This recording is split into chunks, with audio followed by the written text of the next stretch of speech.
Hello, hello, Sagittarius Collective. Kamusta po kayong lahat? Ako po ito si James from James Tarot PH and welcome po sa inyong August Wheel of Your Fortune reading. Ngayong araw pag-uusapan po natin ang iba't ibang aspeto ng buhay mo from wealth, family, well-being, love life, career, and friends. Talagang detalyado kaya stay tuned for that. But first, ihanda mo na, Sagittarius, ang isang tanong ha. Kung meron kang one big question tapos gusto mong masagot, sa dulo po antabayanan mo yung reading natin dyan. So, wait for it. Okay? Let's begin. Inhale and exhale your cards for your fortune. This is yourself. In the area of your wealth, in the area of your family, in the area of what you will receive, in the area of your well-being, in the area of your love life, in the area of your career, in your friendships, and in your future. But first, thank you mga Sagittarius ha sa lahat po ng hindi nag-i-skip ng ads. Salamat, salamat, salamat. At the background, meron kang the World card. This is all about you closing a past chapter. Meron ka na talagang makukompleto. Meron ka nang matatapos. Panahon na to para isara yung luma at magsimula ng isang level up. No? Ready ka nang tumulay. Ready ka nang gawin yung makabago. At wag nang manatili sa isang comfort zone na para bagang binuburo ka lang dyan eh. Sa panahon to for you talagang kumawala sa nakasanayan at abutin yung talagang para sa'yo. Diyan mag-uugat yung iyong panibagong swerte at fortune. Okay? Especially here in your core energy, this is you, the Queen of Wands. Ikaw ba yung tipo na mabilis panghinaan ng loob kapag nakakita ng opinion mula sa iba? Ikaw ba yung palagi nag-iisip na, ay nako, baka kung anong sabihin nila. Baka kung anong marinig ko na naman na opinion about myself.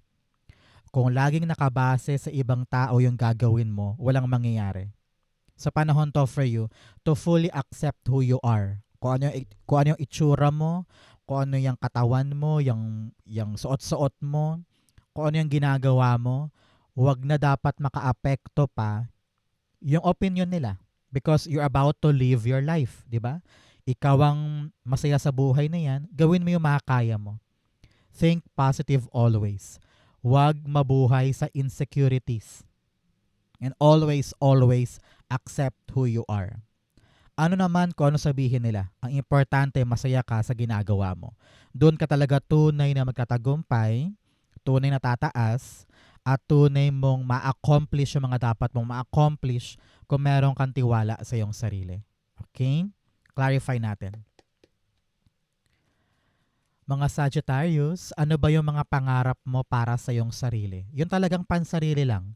Yung gusto mong matupad, gusto mong mangyari ngayon, i-comment mo nga yan, malay mo.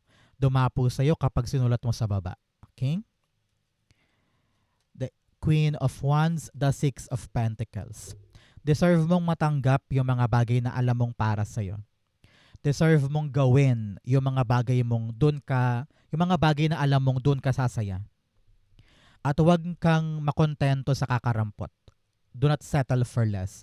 Dahil lang takot ka sa opinion ng iba or takot ka lang sa social norm na nakasanayan. If you want that, if that makes you happy, doon ka maglaan ng time, effort, money. Do not listen sa mga bashers. At the background, the Four of Pentacles. Panahon to for you to open yourself sa mga bagay na talaga magpapaligaya sa'yo. Kasi kapag doon ka naging positibo, babalik yan sa'yo ng doble-doble. Di ba? Bigyan kita ng example. Halimbawa, this time around, ikaw ay nasa 50s na. Halimbawa lang, medyo may edad ka na. Tapos balak mo mag-call center. At naisip mo na, ay, baka kung anong sabihin doon, matanda na ako, kaya ko pa ba yun? Yes. May chance ka pa doon. Wala namang pinipiling edad ang call center, di ba? At wala rin pinipiling background. Kapag may tiwala ka sa iyong sarili, mag-effort ka doon. And you will see na, ay, kaya ko pala. So, open yourself so you can have it. Parang ganon. Okay? Nag-call center na rin ako dati at meron ako nakasabayan doon na talagang matanda na. Siguro mga nasa 50s na siya and 60s. Wala siyang pakialam. Nag-a-apply siya, sasali siya, yun ang gusto niya, and nobody can stop him. Lalaki yun eh. So, ganun ka din. Nobody can stop you on what you want. Doon ka mag-effort, makukuha mo yan. Okay? In the area of your wealth, kayamanan, money aspect sa buhay mo, you have the three of swords. Meron kang mga dapat baguhin pagdating sa paghawak mo sa pera. Para hindi pa ulit-ulit na parang cycle, na parang bilog yung mga heartbreak na yan. Example, tama na yung pagbili masyado online. Yung mga hinuhulog-hulugan na mga gamit na in reality pwede mo namang hindi bilihin dahil hindi mo naman kailangan. Panahon to para mabali o ma-break yung maling cycle sa paghawak sa pera. Madalas ka bang umutang? Madalas ka bang magpautang? Pero ang nangyayari sakit sa ulo, ayaw magbayad. So baguhin na natin yun. Umiwas tayo sa mga maling gawi pagdating sa paghawak sa pera. Halimbawa, isa pa, imbes na ipunin yung 10% ng sweldo mo, ang ginagawa mo pinapainom mo sa mga kaibigan. Ang nangyayari palagi, wala kang ipon, tapos puro tambay pa yung nasa bahay mo. 'Di ba? So kailangan you know when to spend and you know when to save. At marami kang dapat tignang mabuti sa mga paghawak mo sa kaperahan mo dahil yan yung rason kung bakit ka minsan kapos dito or merong kailangan bayaran doon or kailangan hulugan yun. Baguhin na natin ha. Matuto ka sa mga pagkakamali mo nang sa ganon makapasok ka sa new era ng kaperahan. Okay? Three of Swords, meron kang. So, sa mga Sagittarius dyan, ano pa yung mga bagay na gusto mong ipanalo ngayon? Yung parang, I want to have this, I want to have this. Share mo nga sa baba. You have the 10 of Wands. Yes, bigat na bigat na bigat ka na sa mga responsibility sa pera or sa mga maling money handling. Maybe, attend ka na mga seminar kung paano mag-budget, paano palakihin ng maliit na pera, kung paano ka magnenegosyo ng tama, no? Narinig ko dito na palawakin mo ang kaalaman mo when it comes to money. Nang sa ganun, hindi ka na mahirapan ng ganyan, hindi ka masaktan ng ganyan, ng paulit-ulit na lang, di ba? Nagpapautang ka, pero ang nangyayari, parang ikaw pa masama, di ba? So, panahon to for you na tignang mabuti. Teka, meron akong dapat baguhin dito para hindi ko na to sapitin pa sa future. Ace of Swords, yes, kaliwanagan. Kailangan maliwanag sa isip mo yung mga bagay na tama na. Tama na yung pagbili online. Tama na yung sobra-sobrang paggastos na labas na do sa budget, no? At kailangan panahon to ng pag-iipon para sa rainy days, okay ka, di ba? In the area of your family, meron kang the Page of Swords. Mag-focus ka sa mga bata mong family members, mga anak, apo, pamangkin, kasi napaka-exciting nila. Parang mabubuhay dyan yung delightfulness, yung gaan ng buhay kapag surrounded ka daw ng mga bata, no?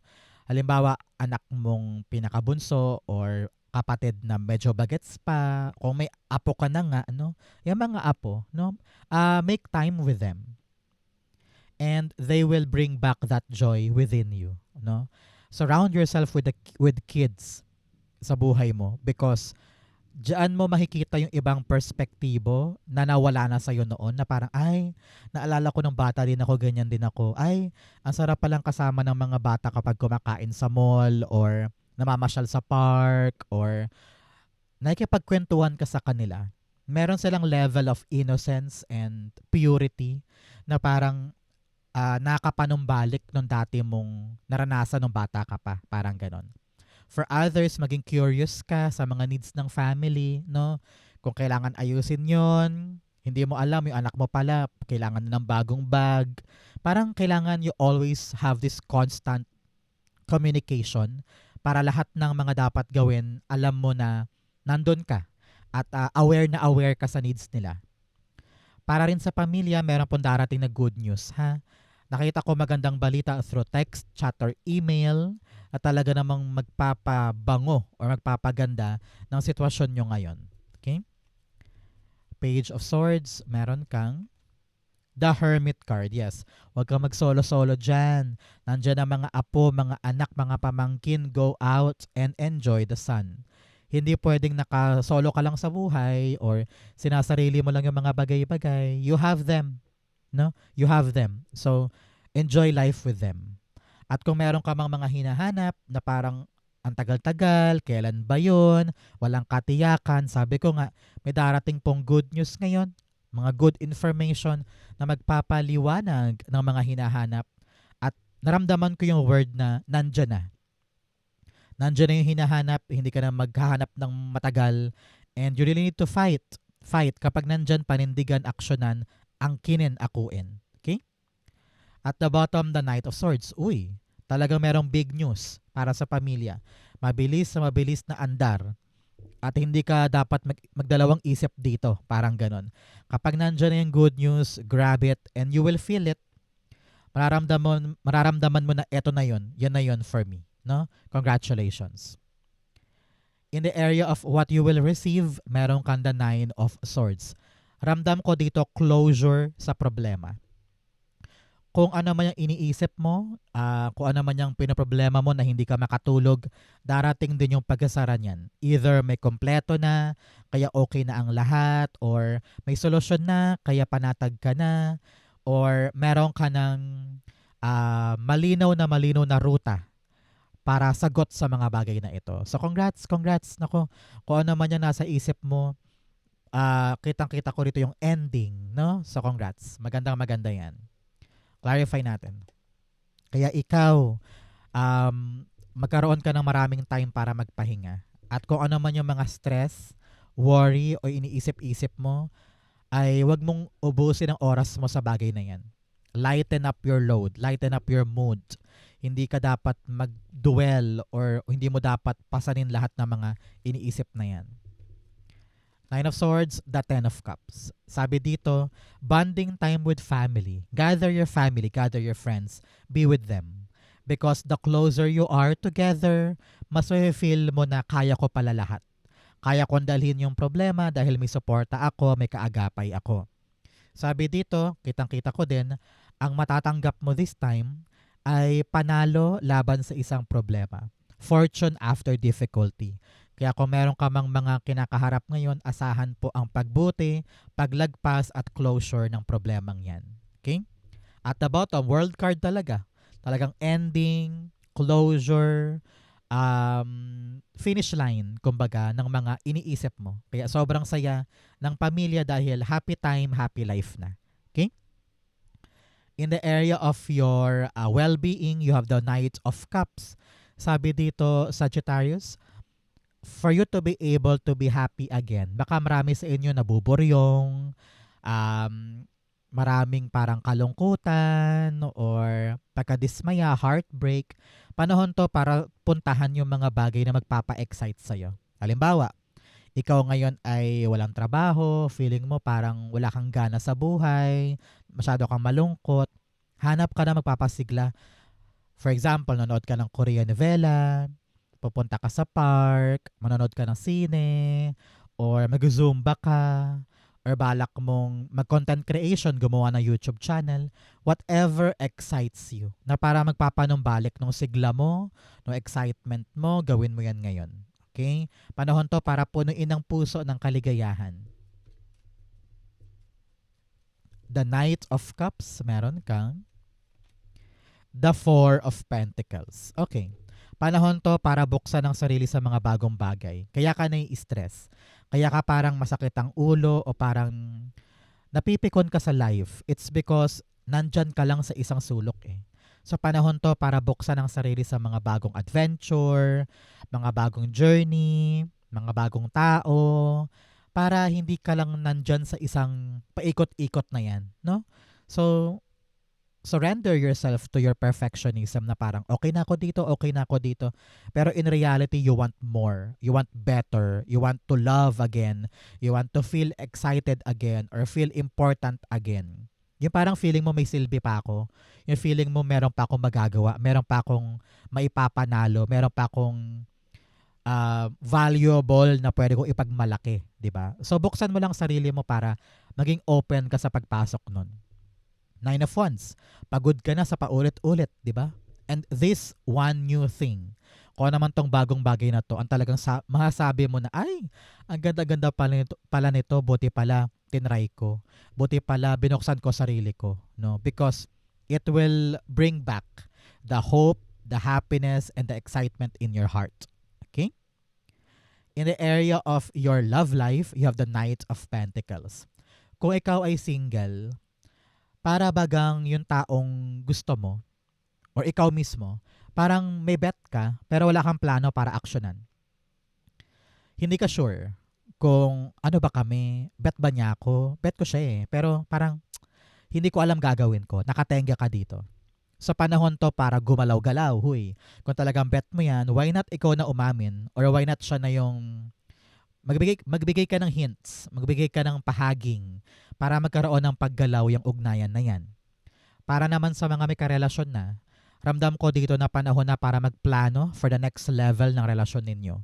If you want to settle down, if you want to get married, if you want to have children, if you want to have a new negosyo together, if you want to travel abroad, kailangan meron nakalatag na plano for each other, no? Para magkaroon naman ng andar or direction yung inyong relasyon. Okay? But for others, sa ibang Sagittarius dyan, ramdam ko dito na may mga plano ka at nakaharang sa daan yung love life. Halimbawa, balak mo mag-Maynila dahil nandoon ang trabaho pero ayaw kang payagan ng asawa o ng boyfriend mo o ng lover mo. So parang lahat nakahinto dahil sa kanya, dahil sa love life. So kailangan pag-usapan, kailangan maunawaan na mahalaga sa iyo tong balak mong ipaglaban. Kaya kung talagang love ka niya, susuportahan ka niya. But for others, marami sa inyo ang nakatenggang love life. Parang alam mo naman yung gagawin, gusto mo naman, pero wala kang pagkilos. Time na for you to really take action. At kailangan practical, kailangan may plano talaga Kasi ramdam ko dito na parang pati ikaw, kina-question mo na parang, ano ba tayo? Ano bang gagawin natin next? Parang ganon. Knight of Pentacles, the Magician card. Lagi mong isipin na kaya mo daw Posible, kumbaga, na kung ano man tong plano ninyo together, kung balak mag-settle down, kailangan pagandaan, kailangan aksyonan, kailangan pagmitingan, kailangan idasal. Doon naman sa mga merong potential, hindi kayo pero parang walang nangyayari, panahon to for you to take action. Kayang-kaya mo to. Umamin ka or siyang yayain mo lumabas, di ba? If you're seeing someone na parang, uy, hindi ko alam gagawin ko pero bet ko siya, the call for action is yours. Okay? At the bottom, the King of Cups. Uy, sabi dito, be truthful sa iyong nararamdaman. Hindi pwedeng puro naghihintay lang ng sign, pero alam nyo naman sa isa't isa na okay naman. So be open on what you feel. And be gentle, no? Kitang-kita ko na tong taong ito, gentle naman, malambing, a person of few words, hindi masyadong masalita, pero sa galaw o sa gawa, pinapakita yung love, no? So, magprangkahan kayo kung talagang you are together or not. Kung situationship or not, di ba? So, ano din ang plano? Tanungin mo rin siya kung kayo magkarelasyon na at matagal na kayo, anong plano niya? Heart-to-heart talk ang kailangan. Okay? In the area of your career, meron kang the Six of Swords. Uy, pasulong. Meron kang iiwanan or meron kang lalayuan or meron ka ng transition. Ramdam ko dito yung closure from a past job, from a past career, na kompleto na, buo na, okay na. At lalarga ka na sa mga bagong bagay. Congrats, congrats. Kung ikaw ay babiyahe pa abroad, babiyahe pa Maynila, or meron kang transition, lilipat ka ng ibang career o lilipat ka ng ibang gagawan, ito na yung time. Congrats po. Pasulong ka na. Ito yung konfirmasyon na mas pupunta ka sa much better na aayon para sa'yo. Okay? The Six of Swords, the Ace of Pentacles. Yes, meron ka talagang bagong promising na career move na alam mong ito yung milestone, ito yung goal ko, ito yung para sa akin. Susungkitin ko yan Now is the right time. If you're asking or waiting for that job, it will come. If you're waiting for that visa, it will come. If you're waiting for the ticket or go signal, it will come. Iyong-iyo ang bagay na ito. I-claim mo na yan, para sa iyo yan. At the bottom, the Page of Pentacles. Kapag dumating, i-prioritize. Kalkalin lahat ng dapat malaman para alam mo yung kinakailangan sa'yo. Para pag pumasok ka dito, alam mo yung gagawin mo. Hindi ka mahirapan, para smooth sailing ang andar. Okay? Halimbawa, ikaw ay mag-a-abroad. So lahat ng mga papeles, training, workshop, or pera na kailangan, alam mo na agad para walang antala sa gagawin. Parang ganon. Okay? In the area of your friendships, meron kang temperance card. Minsan, sa mga friends, kailangan magpasensya. Lahat kayo may sariling buhay, may sariling trabaho, may sariling pangarap. Kaya kapag hindi available yung isa, hayaan mo siya. Kasi hindi naman ikaw lang ang buhay niya, di ba? Pare-pareho kayong dapat mag-focus sa harmonious relationship. Makipag-compromise, kapag halimbawa gusto ni friend na lalabas tayo tonight, gusto niya ay Japanese resto, sige, compromise tayo. Ito naman this time. Next time naman, ako naman ang pipili ng kainan. Kumbaga, may bigayan, may unawaan, at importante na payapa, harmonious ang ugnayan sa isa't isa. Matuto ka rin magpasensya sa mga kaibigan. Hindi naman ikaw lagi ang tama o siya lagi, di ba? Kung meron kayong open communication, your friendship will grow and be stable. Okay? Temperance card. The Queen of Wands. Go out, socialize, be free, no? Learn to be independent when needed. Learn to be team player kapag kailangan, no? Ito yung mga panahon na tatansyahin mo din kung ang kaibigan ko ba'y mahilig gumimik, kung ang kaibigan ko ba'y sa bahay lang. Kailangan matuto kang umunawa pagdating sa mga estado ng kaibigan mo para mapanatili ang ugnayan na yan. Five of Wands, iwas-iwas sa away, no? Sabi ko nga, bigayan, compromise. Pag ayaw niya dito, sige, next time dyan tayo, pero ngayon, ano ba yung gusto mo? Kaya kailangan meron kayong malino na communication and just be okay and be adventurous sa mga topak ng friendships mo, no? Panahon to para mag-think positive lang, love them, love yourself, and just enjoy their company. Tama na yung mga away-away or friction. Tama na rin daw yung inggitan. Kung ano yung natatamasa ng kaibigan mo, be happy, be proud, be joyful, be supportive. At kapag ikaw naman ang meron, ganon din sila sa'yo. Pero kung walang ganyan, puro inggitan, puro away, hindi yan ang friends. Okay? Kung puro silipan ng mga issue, ng chismis, hindi yan friends. Doon ka pumunta sa mga taong sinusuportahan ka, matahimik, may kompromiso, at walang pataasan ng ihi. Okay? In your outcome, ito yun, bigyan mo na kita ng fortune cards. You have casket, someone is going out of your life, or the end of a situation. Sabi ko nga, may ending ng problem, may ending ng hardship. Maganap yan this time. You have spear, heartache over what you no longer have. Meron ka talaga mga bibitawan at namimiss mo yun. May mga transition ka, pero sabi mo, panahon na eh. Panahon na para gumalaw, panahon na para sa bago. You have dog protection from a powerful friend. Meron ka daw kaibigan na talagang backer mo, susuportahan ka niya. You also have woman, babae daw po sa buhay mo. Meron daw dapat ikonsulta sa kanya, baka may concern siya, kausapin mo. Ang iyong future, for your fortune, you have the Ace of Swords. Wow! Breakthrough ito. Kung ano man itong kinakaharap mo ngayon, sinasabi ko sa'yo, you will win this.